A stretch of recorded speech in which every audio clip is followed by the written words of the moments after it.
אפשר לקבל אש? סליחה, אפשר לקבל אש? מה? סליחה? כן. אפשר לקבל אש? אפשר לקבל אש? לא, למה? כי אני לא נותן אש לילדים. אפשר אש? לא. למה?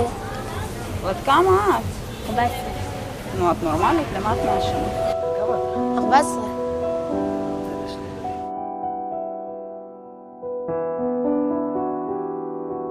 תני לי רגע את הסיגריה.